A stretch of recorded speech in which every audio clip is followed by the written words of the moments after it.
समस्त भागवदल को हे गुरु विष्णु भजे, हे गुरु ब्रह्मं भजे, ये गुरु कमल नयनं भजे, हे गुरु कर कोमलं भजे, ये गुरु पाद पंकजं भजे, हे गुरु विद्यारूपं भजे, ये गुरु ज्ञान वैराग्यं भजे, हे गुरु मोक्ष साधनं भजे, हे गुरु वेदारूपं भजे, हे गुरु वेदात्म स्मरणं भजे, हे गुरु सकल सौभाग्यं भजे। उन्दिभूत उत्तमने वाळि उयर्वेदनायकने वाळि உலகளந்தமாயவனே வாழி ஓதியே உணர்த்திய நாயகனே வாழி வித்தில்லா பொருளே வாழி விந்தையே வந்தாய் நீ வாழி ஒப்பில்லாமாயவனே வாழி உலகளந்தோனே என் குருவே शरणं कस्तूरितिलकं ललाटपटले वक्षस्थले कौस्तुभं नासाग्रे नवमौक्तिकं करतले वेणुं करे कङ्गणं सर्वाङ्गे हरिचन्दनं च कलयन् कंठे च मुक्तावलिं गोपस्त्री परिवेष्टितो विजयते गोपालचूडामणि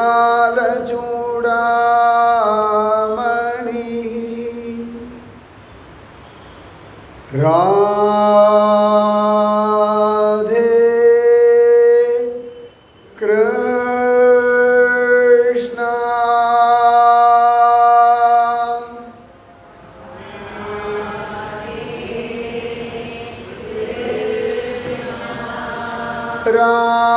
राधे कृष्णा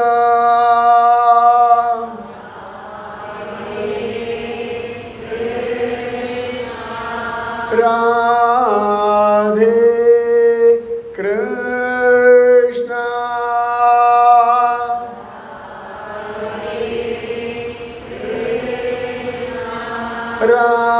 राधे कृष्णा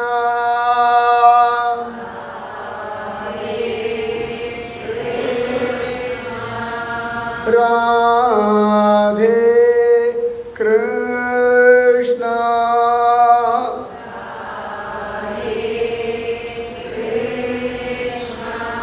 राधे कृष्णा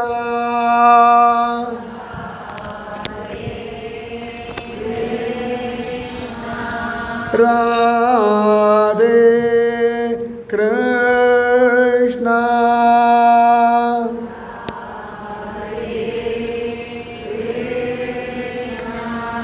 राधे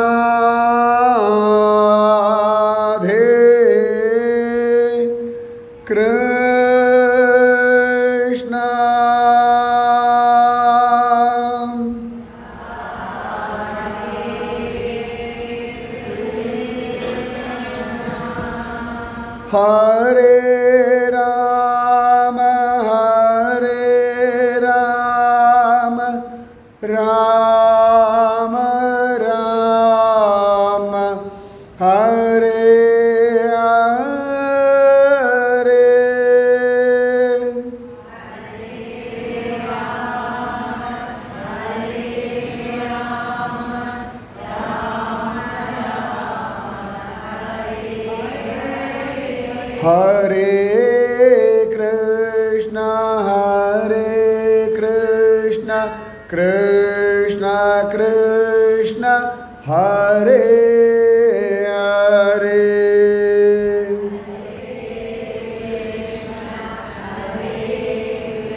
हरे राम राम राम हरे हरे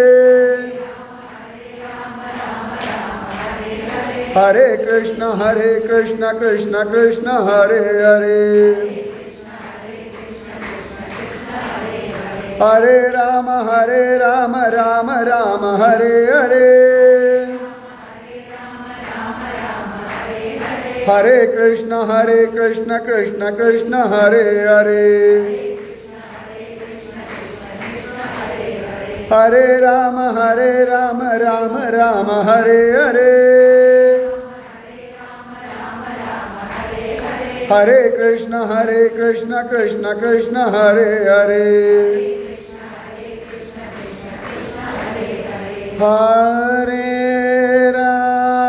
हरे राम राम राम हरे हरे कृष्ण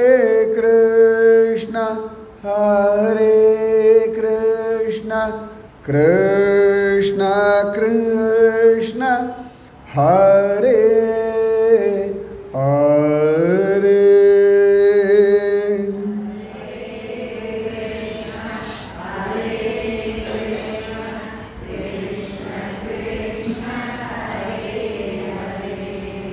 नाम संकीर्तनम यस्य सर्वपाप प्रणाशनम प्रणामो दुःख शमनः तं नमामि हरिं परम वसुदेव सुतं देवं कंसचाणूरमर्दनं देवकी परमानंदं कृष्णं वंदे जगद्गुरु कृष्णाय वासुदेवाय देवकी नंदनाय च नंदगोपकुमाराय गोविंदाय नमो नमः। गोपिका जीवनस्मरणं गोविंदा गोविंदा। பகவத் பக்தி ரொம்ப அழகான ஒரு விஷயம். நமக்கு பகவானை அடைவதற்கான சுலபமான உபாயம் பக்தி. ஏன்னா பக்திக்கு ஜாதியோ குலமோ வயசோ ரூபமோ படிப்போ பணமோ ஆண் பெண் எந்த விதமான பாரபட்சமும் கிடையாது. யார் வேணாலும் பக்தி பண்ணலாம், எந்த நிலைமையில் வேணாலும் பக்தி பண்ணலாம், பகவானை அனுபவிக்க முடியும். பகவத் அனுபவம் அப்படின்னா உடனே எல்லாத்தையும் விட்டுட்டு ஒரு இடத்துல உட்காந்துட்டு இருந்தா, கண்ணை மூடி தியானம் பண்ணா, இல்லாட்டி ஜபமாலையை வச்சுட்டு மணிக்கணக்காக ஜபிச்சா தெய்வம் காட்சி கொடுக்கும், அப்படி கிடையாது. நாம் பண்ணக்கூடிய வேலைகளை ஸ்ரத்தையோடு பண்ணாலே, கடமைகளை ஒழுங்காக பண்ணாலே தெய்வம் கிடச்சிடும். கர்மண்யேவ அதிகாரஸ்தே மா பலேஷு கதாச்சன மா கர்மபல ஹேத்துர்பூஹு மாதே சங்கோத்ஸ்வ கர்மணி. பகவான் ரொம்ப அழகாக சொல்கிறான், கடமையை செய்வதற்கு உனக்கு அதிகாரம் உண்டு, பலன் நான் பார்த்து கொள்கிறேன்றான். அந்த பலனை பற்றி நீ கவலைப்படாதே, உன் கடமையை நீ பண்ணு. கடமையை செய், பலனை எதிர்பாராதே. இல்லை, கடமையை செய், பலன் என்னுடைய பொறுப்பு, நான் பார்த்துக்கிறேன். இப்போ குழந்தைகள் நன்னா படிக்கிறா வச்சுக்கோங்களேன், அவர்கள் அடுத்தடுத்த லெவலில் போய் படிப்பு படிக்கிறதுக்கு, அவளுக்கு ஒரு நல்ல காலேஜ் அமையறதுக்கு, இப்படி ஃபாரினில் போய் படிக்கிறாளா, அப்பா அம்மா எல்லா எஃபர்ட்ஸும் போடுறாளா இல்லையா? அது படிக்கிறதுன்ற ஒரு விஷயத்தை ஒழுங்காக பண்ணும் பொழுது அதுக்கு அடுத்த லெவலுக்கு என்ன பண்ணணுமோ அதற்கான எல்லா ஒத்துழைப்பும் தாயும் தந்தையும் தரா போலே உன் கடமையை நீ பண்ணு, அதற்கு மேலே என்னெல்லாம் உண்டோ நான் பார்த்து கொள்கிறேன். கர்மத்தால் பெற்றேனோ ஜனகரை போலேன்னு திருக்கோளூர் பெண் பிள்ளை சொல்கிறா. பெரிய கர்மயோகி யாருன்னா ஜனக மகாராஜா. அப்படி ஒரு கர்மயோகியா. இந்த கர்மயோகத்துக்கு என்னடா கிடச்சிதுன்னா ஸ்வயம் சாட்சாத் சீதா பிராட்டிய மகளாக கிடச்சிடும். அவ்வளோ பெரிய பாக்கியம் அதெல்லாம், தாயாரே மகளாக கிடைக்கிறதுன்னு. அதை விட பெருசு என்னடான்னா ராமனே மாப்பிள்ளையாக கிடச்சுட்டான். சரி அவ்வளவுதானா அப்படின்னா இல்லையா, அழகா ஊர்மிளாவுக்கு லக்ஷ்மணன் கிடச்சுட்டான்.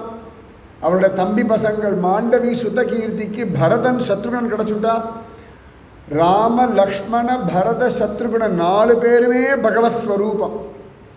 வால்மீகி ராமாயணத்தில் வர்ணிக்கும் பொழுது தர்ம அர்த்த காம மோட்சம் 4மே 4 உருவங்களாக வந்தது அப்படின்னு பெரியவாரெல்லாம் வர்ணிக்கிறார். அப்போ பகவானே 4 ரூபமாக வந்துட்டான்.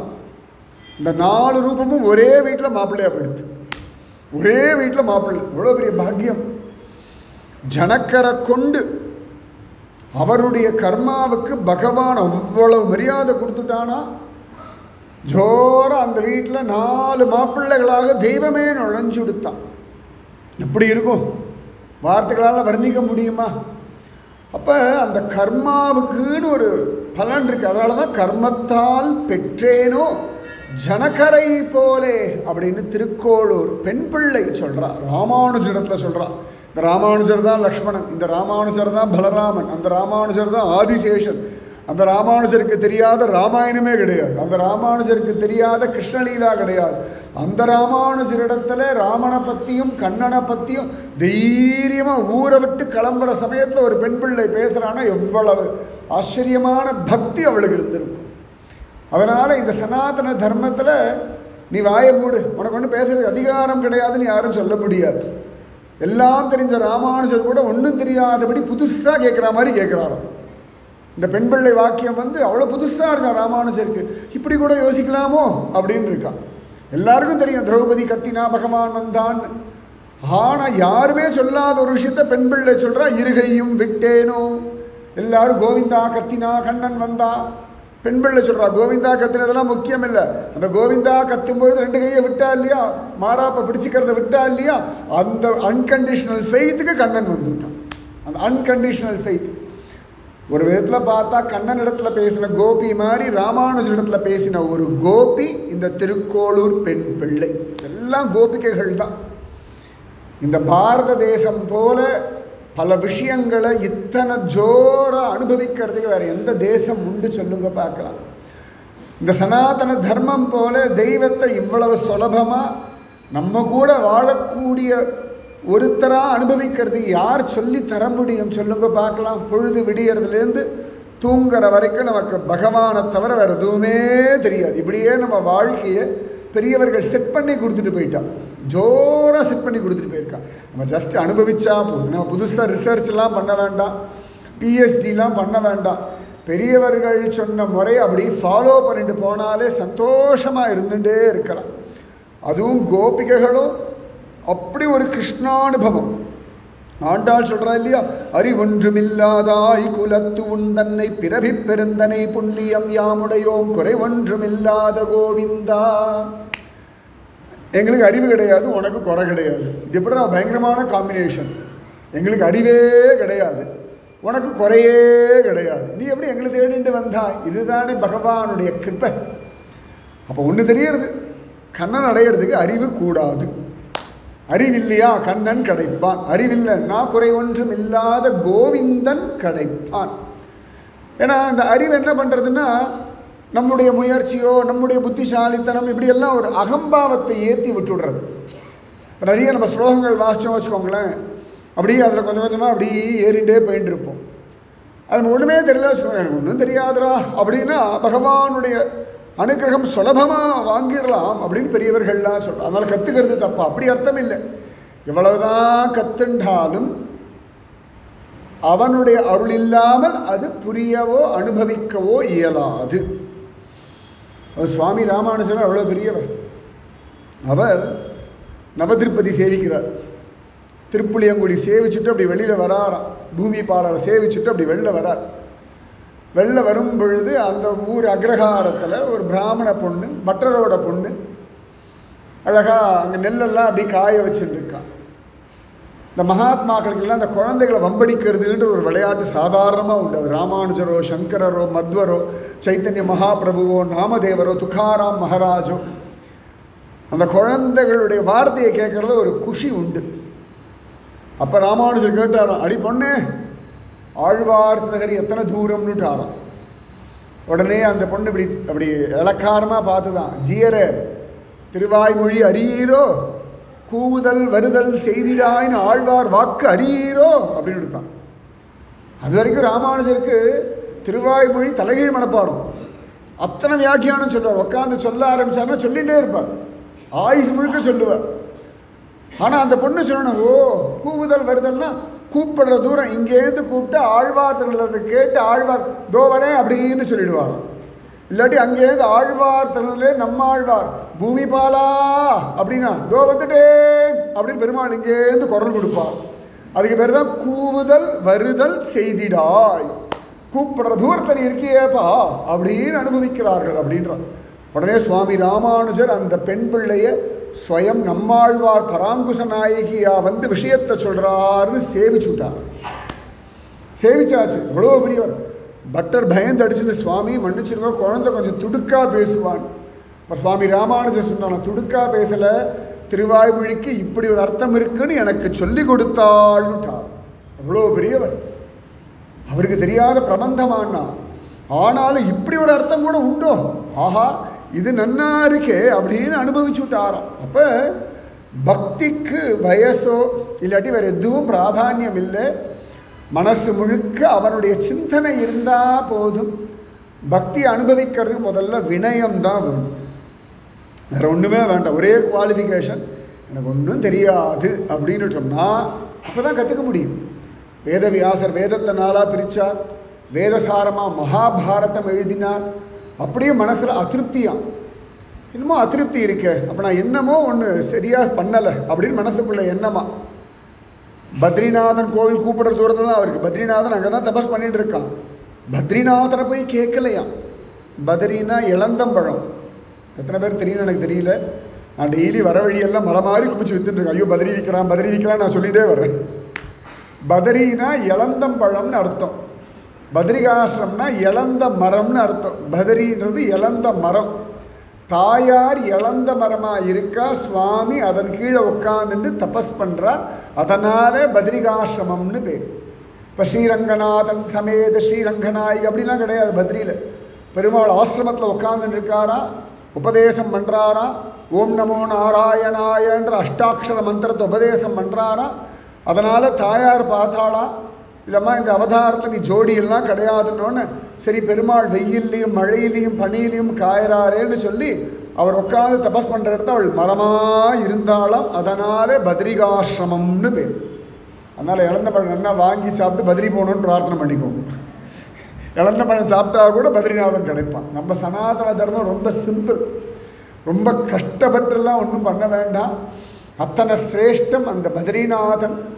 அப்போ அந்த பகவத் அனுபவம் தான் பெருசு, அது ஒன்று தான் வசதி. அந்த பத்ரிநாதனிடத்தில் போய் வேதவியாசர் கேட்கலையாம், பிரார்த்திச்சுக்கிறாராம். நாரதர் வந்து சொல்கிறார், நீ ஸ்ரீமத் பாகவதம் எழுதுன்னுட்டார். அதன் பிறகு ஸ்ரீமத் பாகவதம் எழுதினார் வேதவியாசர். எவ்வளோ பெரிய ஆள் தெரியுமா? எனக்கு தெரியாத பாரதம் உண்டா, இல்லாட்டி எனக்கு தெரியாத விஷயங்கள் உண்டான்னு சொல்லலையா? அத்தனை ஆச்சரியமாக, ஓ இது ஒன்று இருக்கோ, பகவத் குணானுபவங்களை நான் ஒழுங்காக சொல்லலையோ, சரி சொல்கிறேன்னு ஆரம்பிச்சு விட்டார். அவ்வளோ பெரிய வேதவியாசரே எனக்கு ஒன்றும் தெரியலேன்னு மறுபடியும் முதல்லேருந்து ஸ்ரீமத் பாகவதத்தை சொன்னார். அப்படின்னா பக்தியில் எனக்கு இன்னும் ஒன்றும் தெரியலை அப்படின்னு இருந்துட்டோம்னா நிறைய அனுபவங்கள் கிடைக்கும். ஏதோ அனுபவ ரகசியம். அதுலேயும் பெரிய ஆழ்வார்லாம் அப்படி அனுபவிக்கிறார் அந்த கோபிகைகளோட விஷயங்கள். பெரிய ஆழ்வார், குலசேகர ஆழ்வார், திருமங்கை ஆழ்வார், இவாளுக்கெல்லாம் ஒரு பெரிய விஷயம் என்னன்னா, கோபிகைகள் யசோதை கிட்ட கம்ப்ளைண்ட் பண்ணுறது. யசோதை கிட்ட கம்ப்ளைண்ட் பண்ணுறது ஒரு சுகம், அதை போட்டு கொடுக்கறதுன்னு ஒரு சுகம் இருக்குது பாருங்க. அந்த கோள் சொல்கிறதுன்றது 21ஆம் நூற்றாண்டெல்லாம் வந்தாச்சு. எவ்வளவுதான் படித்தாலும் இந்த கோள் சொல்கிறதுன்றது ஸ்வபாவம். அதுலேயும் ஏதான ஒரு குழந்தை ரொம்ப சேட்டையாக இருந்தால் அதை போட்டு கொடுக்கறதுக்குனே ஊரே திரண்டு நிற்கும். அதில் முதல் ஆள் யாருன்னா, கிருஷ்ணனை போட்டு கொடுக்கறதுல ஃபஸ்ட்டு அதை ட்ரைனிங் கொடுத்தவர் யாருன்னா பலராமன் தான். அம்மா கண்ணன் மண்ணை தின்னான்னு போய் சொல்லிட்டார். ஃபஸ்ட்டு அவர் தான் போட்டு கொடுத்துருவார் கிருஷ்ணனை. கோள் சொன்னது அவர் தான். யசோதை ஓடி வந்தாளா, கண்ணா மண்ணை தின்னியாடா. இன்றைக்கும் கண்ணன் மண்ணை தின்ன இடம் கோகுலத்தில் இருக்குது. பிரம்மாண்ட காட் அப்படின்னு அதுக்கு பேர். பிரம்மாண்ட பிஹாரின்னு பேர். யமுனை ஆற்றங்கரையில் அங்கே இன்றைக்கும் அந்த மரம் இருக்குது. அந்த மரத்துக்கு கீழே மண் இருக்கும், அதை எடுத்து வாயிலையும் போட்டுப்பா. அந்த மண்ணை பிரசாதமாக வேறு கொடுப்பான், பத்திரமா வேறு எடுத்துகிட்டு வரணும். அந்த மண்ணை சாப்பிடுன்னுவா. நம்மளை மண்ணை சாப்பிடாதே, நான் அங்கே போனால் மண் சாப்பிடுன்னுவோம். ஏண்டா நான் கண்ணன் தின்ன மண் கடைசிக்கு சாப்பிடு அப்படின்னு சொல்லிடுவா. அப்போ ஓடி வந்து யசோதை கேட்கும்பொழுது, ரே கிருஷ்ணா மண்ணை தின்னியாடா அப்படின்றாளாம். கண்ணன் பார்த்தான், ரொம்ப கோபம். தம்பியாக இருந்தால் 4 திட்டலாம், ரகசியமாக போட்டு அடிக்கலாம். அண்ணா வேறு ஆகிட்டார், ஒன்றும் பேச முடியாது. அதுவும் லக்ஷ்மணனாக இருந்து அவ்வளோ கைங்கரியம் வேறு பண்ணியிருக்கார். அதுக்காக தான் அப்கிரேட் பண்ணி அண்ணான்ற ஒரு ஸ்தானத்தை கொடுத்தாச்சு. ஸோ அண்ணாவுக்கு மரியாதை கொடுத்தே ஆகணும். பலதேவர் கோர் கீழ்கன்றாய், இப்படி தான் நாச்சியார் திருவிழா ஆண்டாள் சொல்கிறார். அப்போ இந்த பலராம அண்ணாவுக்கு மரியாதை கொடுக்கணும், ஆனாலும் தான் மாட்டிக்கப்படாது. அப்போ உடனே பகவான் சொல்கிறானா, ஃபஸ்ட்டு பாகவதத்தில் கண்ணன் பேசின பொய் தான் காண கிடைக்கிறது. கிருஷ்ண உவாச்சன் போடலையே ஒழி. ஆனால் கிருஷ்ணன் சொல்கிறானா, நாஹம் பக்ஷிதவான் அம்ப, நான் மண்ணே சாப்பிடலாமா, எல்லாரும் பொய் சொல்கிறான்னுட்டான். சொன்னது பலராமர் மட்டும்தான். நேரடியாக பலராமண்ணா சொன்னார்னா மனசு வருத்தப்படுமா. அதனால் ஃப்ரெண்ட்ஸ் எல்லாத்தையும் சேர்த்து எல்லாரும் பொய் கூட்டம்னுட்டான். பலராமருக்கு நெஞ்சு துடிக்கிறது. நானாடா பொய் சொல்கிறேன், நானாடா பொய் சொல்கிறேன், நானாடா பொய் சொல்கிறேன்னா. அதுக்கெல்லாம் வாயே திறக்கல. உடனே அம்மாவை பார்த்தான், அம்மா நான் பொய் சொல்கிறேன், நான் மண்ணை தின்னேன்னு சொல்கிறாள்ல, நான் வாயை திறக்கிறேன், நீயே பார்த்துக்கோ, வாயில் மண் இருக்கா பார்த்துக்கோன்னு.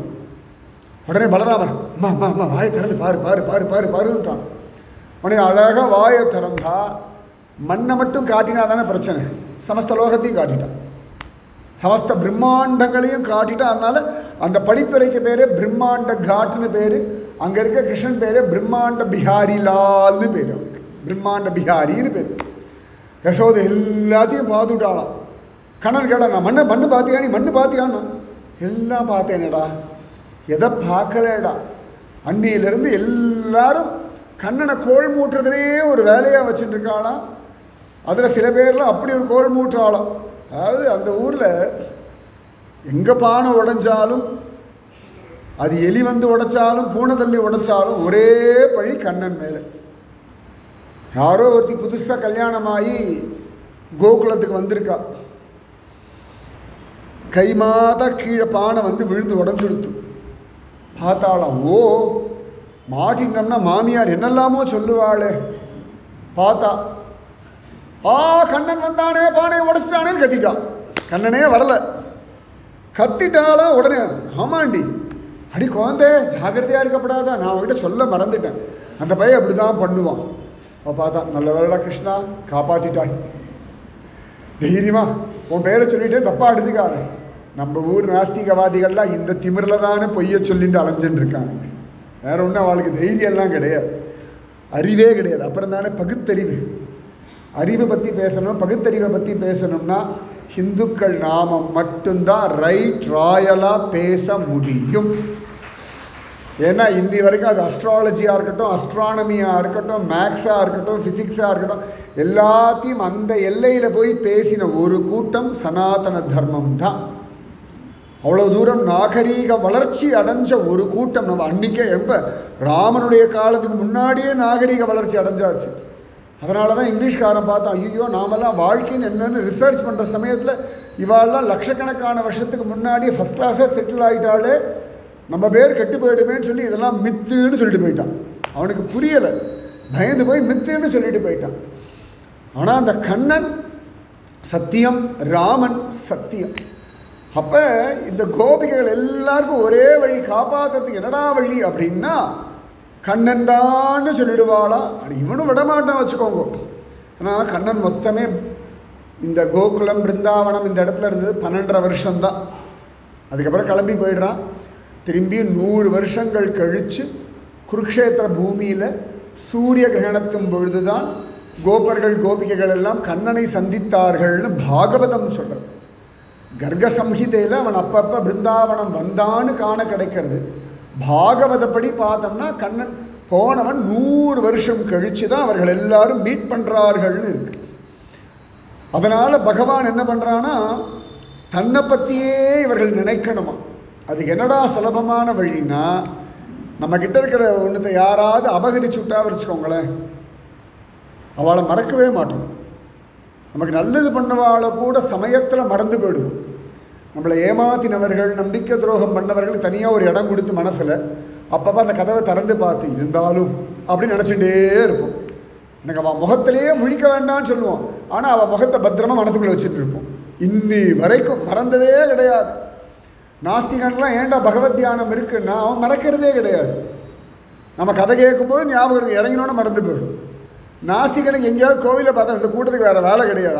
ஒரு வைகுண்ட ஏகாதசின்றா, பிரதோஷம்ன்றா, சங்கடகர சதுர்த்தின்றான்னு நாம சுவாமியை மறந்தால் கூட அவர்கள் மறக்கிறதே கிடையாது. சரியா? நம்மளை விட தியானம் அவளுக்கு தான் ஜாஸ்தி. உட்காந்தாலும் எழுந்தாலும் அப்படி ஒரு கிருஷ்ண ஸ்மரணை அவள் தான் பண்ணிட்டு இருக்காள். அதனால் கண்ணன் பார்த்தானா இந்த 12 வருஷத்துக்குள்ளே எத்தனை விதமாக முடியுமோ அத்தனை விதமான லீலைகளை பண்ணி இவர்கள் மனசு முழுக்க தன்னை வியாபிக்க வச்சுட்டு அதுக்கப்புறம் கிளம்பணும்னு தீர்மானம் பண்ணிட்டான். இன்னும் ராமவதாரம் 11,000 வருஷம், தசவர்ஷ சகசிராணி தசவர்ஷ சதானிச்சன்னு 11,000 வருஷம். கிருஷ்ணவதாரம் மொத்தமே 125 வருஷம்தான். அதில் 12 வருஷத்துக்குள்ளே எல்லாத்தையும் பண்ணணுமா கண்ணனுக்கு. அதனால் கண்ணன் எவ்வளவு முடியுமோ லீலைகள் பண்ணுறான். பாகவதம் சொன்னது கொஞ்சம், விஷ்ணு புராணம் சொன்னது கொஞ்சம், கர்க சம்ஹிதை சொன்னது கொஞ்சம். ஆழ்வார்கள், லீலாசுகர், சூர்தாசர் இவர்களெல்லாம் அனுபவித்தது அதை விட ஜாஸ்தியாக இருக்குது. சில விஷயங்கள்லாம் ஆழ்வார்கள் சொல்கிறதுக்கெல்லாம் எங்கிருந்து அவள் எடுக்கிறானே தெரிய மாட்டேங்கிறது விஷயங்கள். ஆனால் அவர்களுக்கு அந்த அனுபவத்தை கண்ணன் கொடுத்துருக்கான். அதிசயமாக இருக்குது.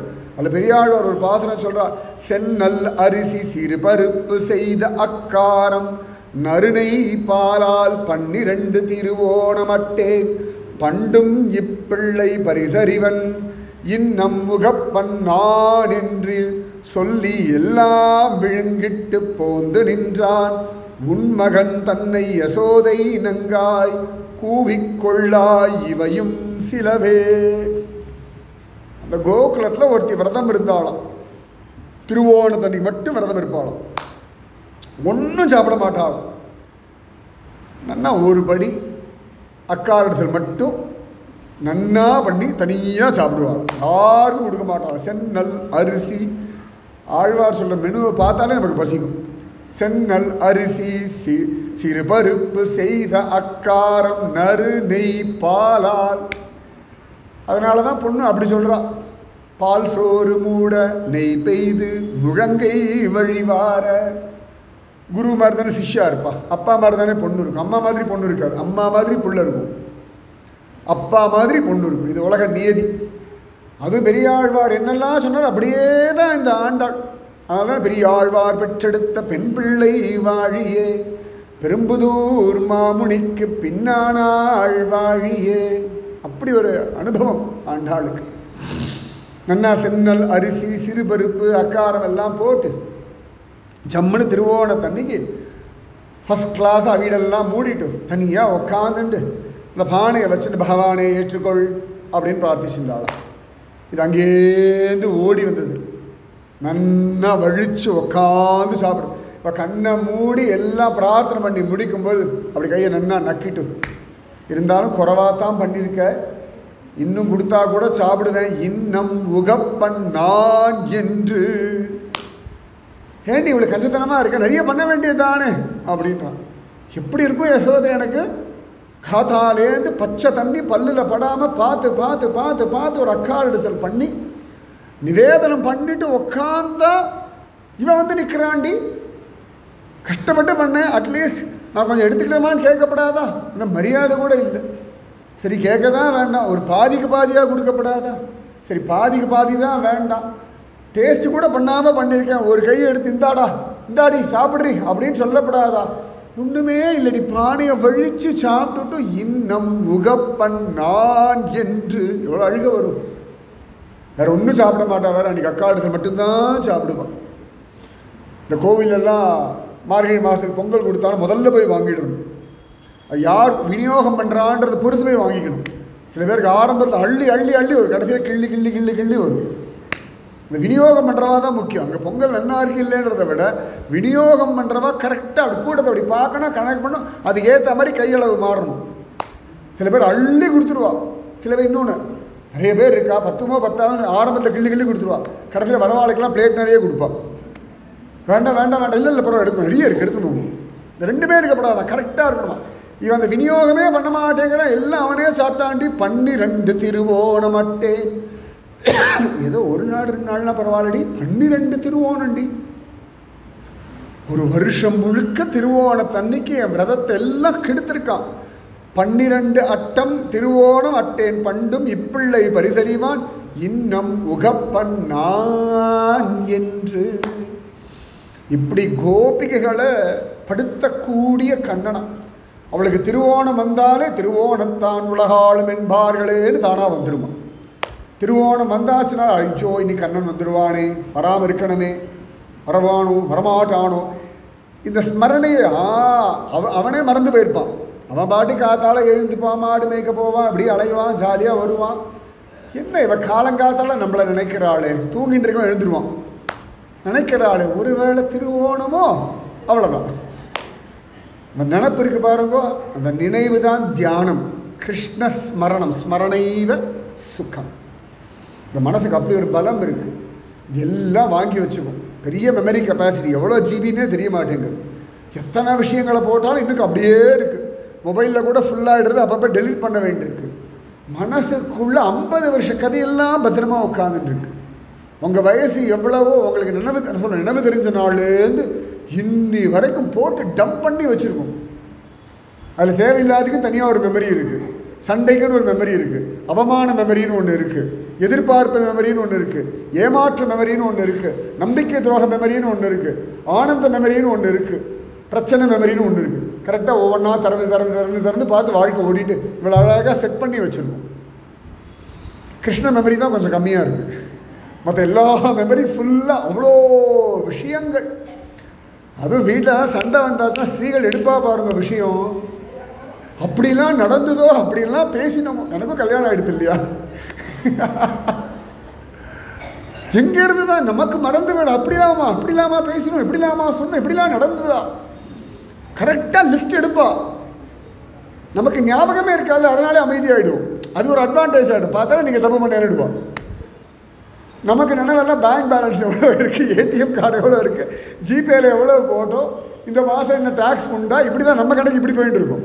அவளுக்குன்னு ஒரு கணக்கு இருக்கும் பாருங்க. அந்த கணக்கு கல்யாணத்துக்கு முன்னாடி நாளில் முதல்ல எப்போ பொண்ணு பார்த்தேன்னு கேட்பான். கல்யாண நாளே பல பேருக்கு ஞாபகம் இருக்கிறது. இதில் எங்கே பொண்ணு பார்த்த நாள் ஞாபகம் இருக்க போகிறது.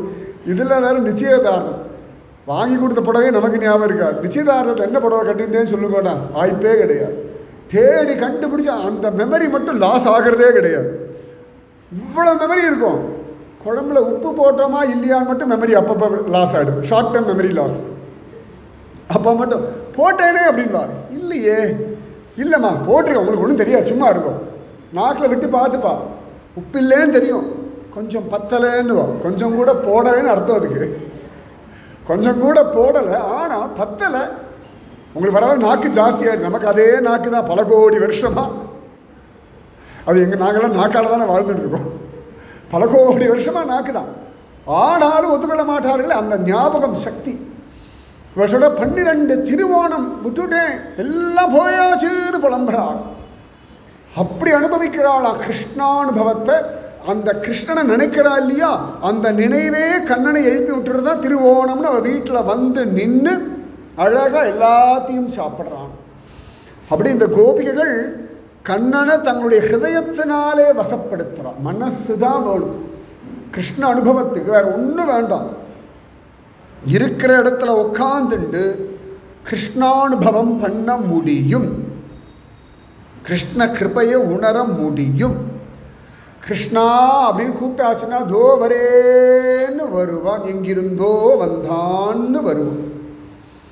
கிருபை பண்ணுறதுக்காக தானே கண்ணன். தியானம்னா என்ன, மனசு அவனை சுற்றிகிட்டே இருக்கணும். ராமகிருஷ்ண பரமஹம்சர் சொல்லுவார், கை குழந்தைக்காரி எந்த வேலை பண்ணாலும் கை குழந்தைய நினச்சிட்டே பண்ணுவா இல்லையா, அந்த மாதிரி உடம்பு எந்த வேலை பண்ணாலும் பகவானை நினச்சா அதுக்கு பேர் தியானம். இவ்வளவுதான். அதே ஸ்மரணை ஓடிண்டே இருக்கும். ஏதான ஒரு பிரச்சனை வந்தால் அந்த பிரச்சனையை நினச்சிட்டு தான் எல்லாம் பண்ணுவோம். அந்த மாதிரி கிருஷ்ணன் நினச்சா அதுக்கு பேர் தியானம். சமயத்தில் அந்த பல் எடுக்கல, அதான் மாட்டிக்கும். பேசுவோம், நடப்போம், ஆனால் அந்த நாக்கு மட்டும் இப்படின்னு அது எடுக்கிற வரைக்கும் வேறு எந்த விஷயமும் கான்சன்ட்ரேஷனே இருக்காது. அது பஸ்ஸா, ட்ரெயினா, ஃப்ளைட்டா, அப்படி இப்படி பண்ணிகிட்டே இருப்போம் பேசிகிட்டே. அந்த இத்தினோண்டு ஒரு துரும்பு பல்லில் இருக்கும் பொழுது இந்த நாக்கு அதிலேயே கவனம் வச்சு எடுக்கிற வரைக்கும் அதையே நினச்சிட்டு இருக்கு இல்லையா, அது போல கிருஷ்ணனை நினச்சா தியானம். சிம்பிள். தியானம்னா ஒன்றும் கஷ்டமான விஷயம் இல்லை. தியானம்ன்றது மனசை ஒருமுகப்படுத்துறது இல்லை. நீங்கள் பாட்டுக்கு கிருஷ்ணனை ரசிக்கிறது, அதில் நீங்கள் உங்களை மறக்கிறது, இவ்வளவு தான் தியானம். ரசிக்கிறது எதையும் மறக்கவே மாட்டோம். இந்த ஃபோக்கஸ் பண்ணணும்னு நினைக்கிறேன் அன்றைக்கி எல்லாம் ஃபோக்கஸே வராது. இந்த குழந்தைகளை ஒழுங்காக கவனித்து படிக்கணும், சுத்தமாக கவனமே வராது. உங்களுக்கு படின்னு விட்டுட்டா இப்போ தானாக படிக்கும். இந்த கவனம்ன்றது கவனமாயிரு அப்படின்னு போல தான் மறந்துடும். இந்த மருந்து சாப்பிடுவோம் குரங்க நினைக்காதே அப்படின்னா சரியாக கையில் மருந்து எடுத்தோன்னா குரங்கு தான் ஞாபகம் வரும், மருந்து ஞாபகம் வராது, வியாதி சரியாக போகணும்னு ஞாபகம் வராது. அப்போ அந்த மனசு தான் ரகசியம். மனையேவ மனுஷானாம் காரணம். மனசு தான் காரணம். ஸோ நம்மகிட்ட மனசு இருக்கே, நம்மகிட்ட பணம் இல்லாமல் இருக்கலாம், அறிவு இல்லாமல் இருக்கலாம், படிப்பு இல்லாமல் இருக்கலாம், பொசிஷன் இல்லாமல் இருக்கலாம், ஸ்டேட்டஸ் இல்லாமல் இருக்கலாம், சொந்த வீடு இல்லாமல் இருக்கலாம், பெரிய லாபம் இல்லாமல் இருக்கலாம், ஆனால் மனசு உண்டு இல்லையா. ஆயுசு முழுக்க நம்ம மனசு நம்மக்கிட்ட தானே இருக்குது. அந்த மனசு ஒன்று போதும் கிருஷ்ண தியானம் பண்ண. அந்த மனசு யார் கிருஷ்ணத்தை கொடுக்குறாளோ அவர்கள் அத்தனை பேருமே கோபிகைகள் தான். அது என்ன வயசாக இருக்கட்டும், என்ன ரூபமாக இருக்கட்டும், என்ன பாஷையாக வேணா இருக்கட்டும், கிருஷ்ணா அப்படின்னு சொல்லியாச்சுன்னா அவனோட அனுபவம் கிடச்சிடும். எத்தனை கோபிகைகள் இந்த தேசத்தில் வாழ்ந்தார்கள், வாழ்ந்து கொண்டிருக்கிறார்கள், இனியும் வாழ்வார்கள். கோபிகைகள்னால் வெறும் பாகவதத்தில் சொல்லப்பட்டவர்கள், கர்க சம்ஹிதையில் சொல்லப்பட்டவர்கள் மட்டும்தான் கோபிகைகள்னு கிடையாது. நிறைய கோபிகள், ஆண்டாள், மீரா, இவர்களை விட வேறு யார் சிறந்த கோபிகைகள் கலியுகத்தில் சொல்லுங்க பார்க்கலாம். நிறைய கோபிகைகள் இந்த சனாதன தர்மம் அவ்வளோ அழகாக பார்த்துருக்கு. கோபி அப்படின்னா உடனே பிரேமபாவம் தான் இருக்கணும்னு அவசியமே கிடையாது. கண்ணனை காதலனாக மட்டும்தான் பார்க்கணும்னு அவசியமே கிடையாது. கண்ணனை அவன்தான் என்னுடைய எல்லாம்னு பார்க்குற யாராக இருந்தாலும் அவர்கள் கோபிகைகள் தான். கண்ணனுக்கு எல்லாம் தெரியும், நான் அவன் அடிமை, அசுல்கதாசிகா. ஆண்டாள் சொல்லல, குற்றேவல்யங்களை கொள்ளாமற் போகாது இற்றை வரை கொள்வான் அன்றுகான் கோவிந்தா, எற்றைக்கும் ஏழு பிறவிக்கும் முந்தன்னோடு உற்றோமேயாவும் உனக்கே நாமாச் செய்வோம் மற்றை நம் காமங்கள் மாற்றேலோரெம்பாவா. என்ன அழகான பிரார்த்தனை. கிருஷ்ணா, உன்னை அடைவதற்கு எதெல்லாம் தடையாக இருக்கோ அதையெல்லாம் மாற்றி உன்னையே நினைக்கவே, நின்னை சரணடைந்தேன். அதான் கண்ணம்மா. எல்லாரும் கண்ணனை காதலனா பார்த்தா பாரதியார் காதலியாக பார்க்குறார். கண்ணம்மான்றார். நின்னை சரணடைந்தேன். பொன்னை பொருளை புகழை விரும்பும் என்னை கவலைகள் தின்னத்தகாதென்று நின்னை சரணடைந்தேன் கண்ணம்மா. எனக்கு கவலைகள்லாம் எனக்கு தின்னக்கூடாது, நான் பாட்டுக்கு நிம்மதியாக இருக்கணும், அதனால் நின்னை சரண் அடைந்தேன். அவரிடத்துல தன்னை யார் கொடுக்கிறார்களோ அவர்கள் அத்தனை பேருமே கோபிகைகள் தான். அவரிடத்துல கொடுத்தோன்னு எல்லாம் உன்னிஷ்டம்டா, உன்னிஷ்டம் என் இஷ்டம். நீ என்னை எந்த இடத்துல வைக்கிறியோ அந்த இடத்துல திருப்தியாக சந்தோஷமாக நிம்மதியாக உற்சாகமாக குறை சொல்லாமல் கம்ப்ளைண்ட் பண்ணாமல் ப்ளேம் பண்ணாமல் நான் வாழறேண்டான்னு நம்ம அவங்ககிட்ட அவனை கொடுத்துட்டோம்னா நாமும் கோபிகைகள் தான். வயசெல்லாம் அவசியமே கிடையாது. பிருந்தாவனம், அது பிருந்தாவனம் பார்த்த கோபிகள் லிஸ்ட் ரொம்ப பெருசு. பிருந்தாவனத்தில் ஒரு வயசான பாட்டி இருந்தா, யாரும் கிடையாது அவளுக்கு.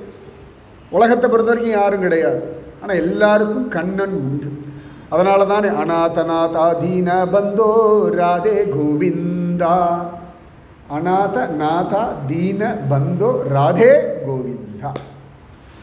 அநாதைகளின் நாதனே, ஏழைகளின் பந்துவே. தீனன்னா ஏழைன்னு அர்த்தம். தீன பந்து அப்படின்னா ஏழைகளுக்கு பந்து. அநாதை அப்படின்னு, அநாத அப்படின்ற வார்த்தைக்கு அர்த்தம் நாதன் இல்லாதவர்கள்னு அர்த்தம். நமக்கு தான் கண்ணன் இருக்கான், அப்போ எப்படி நம்ம அநாதை? நம்மளை பொறுத்த வரைக்கும் அப்பா அம்மா இல்லை, கூட யாரும் ரிலேட்டிவ்ஸ் இல்லைன்னா அவர்கள் அநாதைன்னு ஒரு அர்த்தம் பண்ணி வச்சுட்டுருக்கோம். நாதன் இல்லாதவர்கள் அநாத. அநாதநாதா தீன பந்தோ ராதே கோவிந்தா. ஹே ராதே கோவிந்தா, நீ நாதனா இருக்கிய. உலகத்தில் நான் ஏழையாக இருந்தேன்டா, ஏழையாக இருந்தாலும் எனக்கு என்னடா பந்துவா நீ இருக்கிய. தீன பந்து நீ தானடா அப்பான்னு உருகிறோம் இல்லையா? ஒரு பாட்டி, அவளுக்கு உலகத்தில் யாரும் கிடையாது. இந்த எந்திரம் மறைச்சு அதில் ஒரு வாழ்க்கையை நடத்தின்னு இருக்கா இந்த பாட்டி. ஒரு நாளை போல் வயசாகிடுத்து. அப்படியே அந்த கோதுமையை போட்டு எந்திரம் அப்படி அரைக்கிறது. இந்த காலத்து குழந்தைகள் எத்தனை பேர் பார்த்துருக்கான்னு தெரியல. இன்றைக்கெல்லாம் நிறைய பெரிய பெரிய ஹோட்டல்லாம் அந்த எந்திரம் திருப்பி கொண்டு வந்து வச்சுட்டு அதுக்கு ஒரு மோட்டரை வச்சுட்டா, அது பாட்டுக்கு அரைக்கிறது. உட்காந்து அரைக்கிறதுக்கு ஆள் இல்லை, ஆனால் அதுக்கு ஒரு மோட்டரை வச்சுட்டு பாரம்பரிய முறைப்படி சமையல்ன்றான். என்னடான்னு பார்த்தா எந்திரம் அரைக்கிறது, என்ன மோட்டரை வச்சுட்டு அது உட்காந்து ரோபோ தான் இன்னும் வரல, அப்படி அரைக்கிறது அது எந்திரம். நாங்களாம் சின்ன வயசாக இருக்கும், அது ரொம்ப ஜாலியாக இருக்கும். அது என்னடா மேலே போட்டால் இப்படி அரைச்சா கீழே விழுறது. அதுக்கு வேறு எக்ஸ்ட்ரா ஒரு அப்பளாமோ ஒரு சீடையோ பாட்டி கொடுப்போம், அதுக்கு உட்காந்து 1 மணி நேரம் அரைச்சிட்டு இருப்போம். கடைசியில் நாம் அரைக்கிறது தான் சீடையாக வருது நமக்கு தெரியாது, ஆனால் ஏதோ பண்ணிகிட்டு இருப்போம். அப்போ அந்த பாட்டி அந்த எந்திரம் அரைச்சிட்டு இப்படி உக்காந்துட்டு இருக்காளாம். ராப்பகலை அரைப்பாளாம். பகல் பொழுதெல்லாம் கொஞ்சம் அப்படி கண் அசந்துடும், தூங்குவா. அங்கே அக்கம் பக்கத்திற்கு வரலாம், அவர்கிட்ட கோதுமையை கொடுப்பாளாம், அரைப்பாளாம். இதெல்லாம் கலியுகத்தில் கொஞ்சம் 100 வருஷங்களுக்கு முன்னாடி அப்படி நடந்தது. ரொம்ப வருஷங்கள்லாம் கிடையாது, ஒரு 5000 வருஷத்துக்கு முன்னாடிலாம் கிடையாது. இப்படியே அரைச்சிட்டே இருக்காளாம். பிருந்தாவன சாயங்காலம் 6-7 மணிக்கெல்லாம் அடங்கிடும் ஊரே. இப்போ தான் கொஞ்சம் அலையிறாளே ஒழிய, இல்லாட்டி சாதாரணமாக இந்த குளிருக்கெல்லாம் கடன்னு சந்நிதியெலாம் அடைச்சிடுவா. அவாவா வீட்டில் போய் உக்காந்துடுவா. அது நல்ல காடு உண்டு, குளிரும் கடுமையாக இருக்கும், வெயிலும் கடுமையாக இருக்கும், மழையும் கடுமையாக இருக்கும். ஆனாலும் என்னமோ தெரியாத அந்த பிருந்தாவனம் போனால் சுகமாக தான் இருக்கும். அது ஒத்துட்டு தான் ஆகணும். அது அனிர்வச்சனீயம் பிரேமஸ்வரூபம், அது வார்த்தைகளால் வர்ணிக்க முடியாது. இந்த பாடி இப்படியே அரைக்கிறாளாம். இந்த பிருந்தாவனத்தில் நிதிவனம், சேவா குஞ்ச் இப்படியெல்லாம் இடம் உண்டு. நித்தியம் பிரேம நிதி கிடைக்கிற இடம் நிதிவனம்னு பேர். நித்தியம் அங்கே ராசலீலா நடக்கிறது. பிருந்தாவனத்தில் ஒரு இடம், அது பெரிய இடம் தான். இப்போ சுருங்கி சுருங்கி சுருங்கி ஒரு சின்ன பார்க்கு சைஸ் வந்தாச்சு. அங்கே நிறைய மரங்கள் உண்டு. எல்லாம் அவ்வளோ 2 அடி 3 அடி தான் இருக்கும். 5000 வருஷம் பழமையான மரங்கள். அந்த மரங்கள் எதுவும் ஸ்ட்ரெயிட்டாக அப்படிலாம் இருக்காது, இப்படி இப்படி இப்படி அது பார்த்தாலே இப்படி டான்ஸிங் போஸ்டில் தான் இருக்கும். என்னடான்னா சந்தியா வேளைக்கு அப்புறமா அந்த மரங்கள் எல்லாம் கோபிகைகளாக மாறிடும். நித்தியம் கண்ணன் ராசமாடுறான்னு நம்ம கண்ணுக்கெல்லாம் தெரியாது. போய் ஒளிஞ்சு நின்று பார்த்தா அதெல்லாம் ஒன்றும் தெரியாது.